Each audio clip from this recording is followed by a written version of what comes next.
Theory of acquired character जिसे Lamarck scientist ने 1744 से 1829 के बीच में दिया था। According to this theory, new character once acquired by an individual shall pass on its progeny.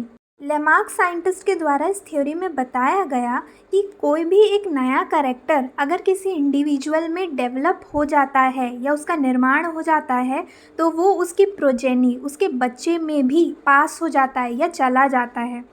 For example, अगर किसी इंडिविजुअल ने बहुत एक्सरसाइज करके स्ट्रॉन्ग मसल्स डेवलप कर लिए तो यही जो नया कैरेक्टर उसने जो डेवलप कर लिया है स्ट्रॉन्ग मसल वाला, वो उसकी प्रोजेनी उसके बच्चों में भी चला जाएगा, मतलब उसके बच्चे भी स्ट्रॉन्ग मसल्स वाले होंगे।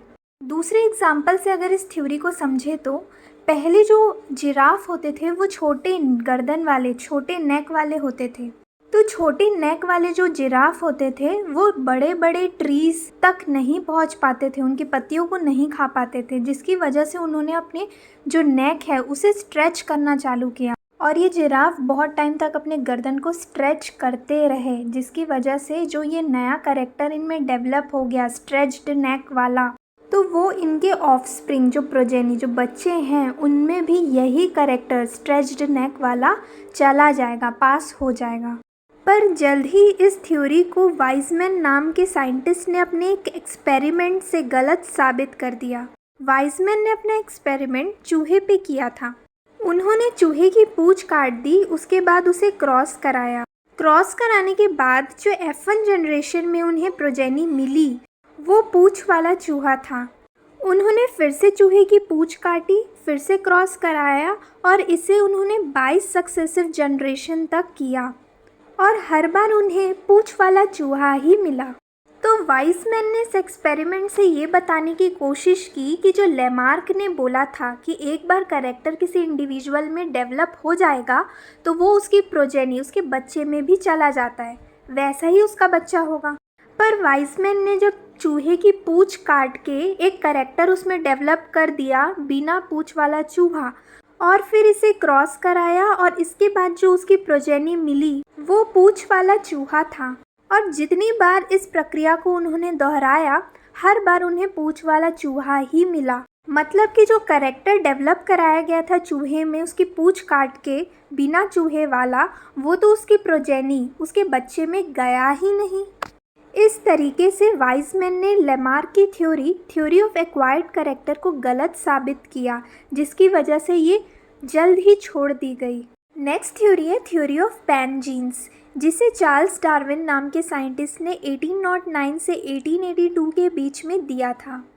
इस थ्योरी में चार्ल्स डार्विन ने बताया कि किसी इंडिविजुअल का जो ऑर्गन होता है जैसे कि ब्रेन, लीवर, किडनी, ये क्या करते हैं खुद की इनविजिबल कॉपी बना लेते हैं, जिसे हम जेम्यूल्स या पैनजीन्स बोलते हैं।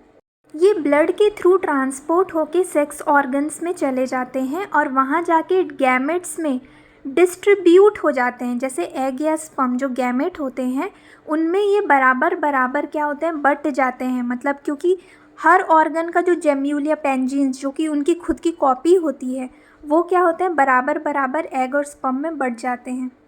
अब जब मेल और फीमेल का यूनियन होता है फर्टिलाइजेशन के दौरान तो जो जाइगोट बनता है उसमें जेम्यूल या पैनजीन्स आता है दोनों मेल एंड फीमेल पेरेंट्स से। अब ये उस जाइगोट के डेवलपमेंट में मदद करते हैं और अपने अपने ऑर्गन की जगह में जाके उस ऑर्गन का निर्माण करते हैं। और अगर हम किसी इंडिविजुअल के ऑर्गन में किसी प्रकार का चेंजेस ला दें तो ये जो चेंजेस है वो पैनजीन्स और जेम्यूल्स में भी देखने को मिलेगा, क्योंकि वो ऑर्गन की ही कॉपी होती हैं। और यही जब प्रोजेनी में ट्रांसमिट होगा तो प्रोजेनी में भी वो चेंजेस देखने को मिलेंगे, ये चार्ल्स डार्विन का कहना था। पर ये भी थ्योरी वाइजमैन का जो माइस वाला एक्सपेरिमेंट था उससे ये गलत साबित होती है। तो theory of acquired character and theory of pangenes, ये दोनों थ्योरी को वाइजमैन के द्वारा गलत साबित कर दिया गया।